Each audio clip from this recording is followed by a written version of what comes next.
నేను నల్గొండ జిల్లా వార్తల విషయానికి వచ్చినట్లయితే వైఎస్ఆర్సీపీలో ఇటు చేరికల పరంపర కొనసాగుతుంది. పెద్ద ఎత్తున కూడా నాయకులు వైఎస్ఆర్సీపీలో చేరేందుకు సుముఖత చూపుతున్నారు. ఇప్పటికే కాంగ్రెస్ సీనియర్ నేత మాజీ మంత్రి ఉపనూతల పురుషోత్తం రెడ్డి వైఎస్ఆర్ తీర్థం పుచ్చుకున్నారు. మరోవైపు అదేవిధంగా టీడీపీ మాజీ ఎమ్మెల్యే అయినటువంటి సంకిరెడ్డి వెంకటేశ్వరరావు కూడా నవంబర్ 11 వైఎస్ఆర్సీపీలో చేరేందుకు రంగం సిద్ధం చేసుకుంటున్నారు. ఇదిలా ఉంటే తెలంగాణ యువజేసీ కన్వీనర్ అయినటువంటి జిట్టా బాలకృష్ణారెడ్డి కూడా వైఎస్ఆర్సీపీలో చేరేందుకు రంగం సిద్ధం చేసుకున్నారు. మరి కొద్దిసేపట్లో వైఎస్ విజయమ్మ ఆధ్వర్యంలో వైఎస్ఆర్సీపీలో చేరనున్నారు. పెద్ద ఎత్తున కూడా భువనగిరి జూనియర్ కళాశాలలో భారీ బహిరంగ సభ ఏర్పాటు చేయడం జరిగింది.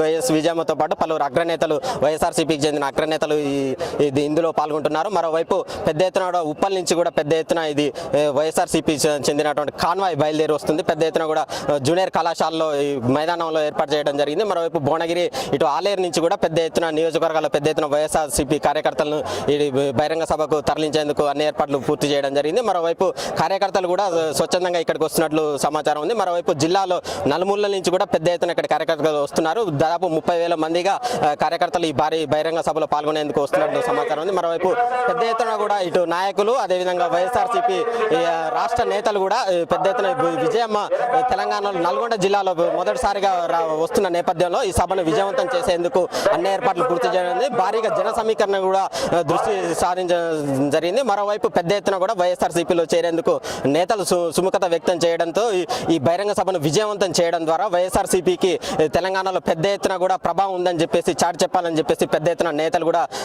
భారీ జన సమీకరణకు శ్రీకారం చుట్టడం జరిగింది. ఇది నల్గొండ జిల్లా వార్తా విశేషాలు.